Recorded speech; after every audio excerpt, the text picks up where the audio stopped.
সিলেটে প্রকাশ্যে ছিনতাইয়ের কয়েকটি ঘটনায় উদ্বিগ্ন সাধারণ মানুষ। এমনকি পুলিশি অভিযানেও থামছে না ছিনতাই। বেশি টার্গেট হচ্ছে নারীরা। ছিনতাইয়ে জড়িতরা গ্রেপ্তার না হওয়ায় আইন শৃঙ্খলা বাহিনীর তৎপরতা নিয়ে প্রশ্ন তুলেছেন নাগরিক প্রতিনিধিরা। এমন আতঙ্কের মধ্যেই পুলিশ বলছে সিলেটকে অপরাধ মুক্ত করতে প্রয়োজন 10 গুণ বেশি জনবল ও প্রযুক্তি।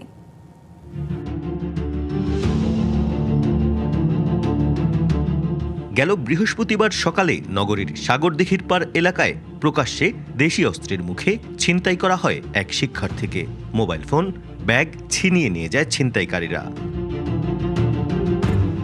এর আগে 24 ফেব্রুয়ারি দুপুরে নগরের হাউজিং এস্টেট এলাকায় ফিল্মি কায়দায় অটোরিকশা থামিয়ে এক নারীর কাছ থেকে টাকাসহ ব্যাগ ছিনিয়ে নেয় 3টি মোটরসাইকেলে থাকা 6 ছিনতাইকারী।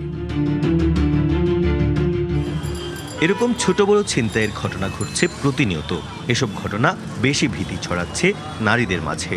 3টা ঘটনা ঘটলো যেটা অনাকাঙ্ক্ষিত এবং অপ্রত্যাশিত। সেক্ষেত্রে ভিকটিম কিন্তু ছিল নারীরাই। প্রশ্ন যে নারীদের নিরাপত্তা আসলেই কি সুরক্ষিত হচ্ছে?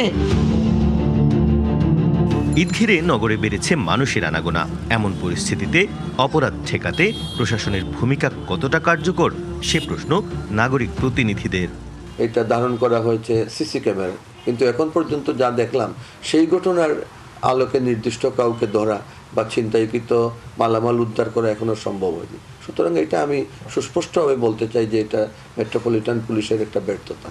নায়াসিনামাইড ও স্যালিসাইলিক সমৃদ্ধ লিলি ফেস ওয়াশ যা ফেসের ডেড স্কিন সেল দূর করে দেয় দ্বিগুণ ফাস্টার ব্রাইটেনিং। পুলিশ বলছে নগরীকে অপরাধ মুক্ত করতে বাড়াতে হবে জনবল। ক্রাইম ফ্রি এলাকা তো তৈরি করা সম্ভব না। এটা সম্ভব হলে তাহলে আমার এখানে তো পুলিশের ফোর্স অন্তত 10 গুণ করতে হবে, যে আমাদের দিনে এবং রাতে প্রায় 60টা মোবাইল কাজ করে। পরিস্থিতি মোকাবেলায় কঠোর হওয়ার নির্দেশ প্রবাসী কল্যাণ মন্ত্রীর।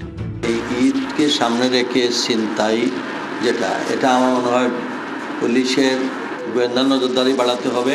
প্রত্যেকটা মার্কেটের সামনে, বিশেষ করে আমাদের মা বোনরা সন্ধ্যার পরে মার্কেটে আসে, মার্কেটের ভিতরেও কিন্তু আপনাদের নজরদারিটা বাড়াতে হবে। সরকারের ভাবমূর্তি রক্ষা ও জননিরাপত্তায় দ্রুত কঠোর পদক্ষেপের দাবি বিশ্লেষকদের। বিশ্লেষকরা মনে করছেন কেবল আইন শৃঙ্খলা রক্ষাকারী বাহিনীর কঠোর অভিযান নয়, এ ধরনের অপরাধের বিরুদ্ধে সামাজিক আন্দোলন গড়ে তুলতে হবে এবং সমাজের সর্বস্তরের মানুষকে এতে সম্পৃক্ত করতে হবে। তবেই পরিস্থিতি কিছুটা উন্নতি করা সম্ভব। প্রত্যুষ তালুকদার, ডিবিসি নিউজ, সিলেট।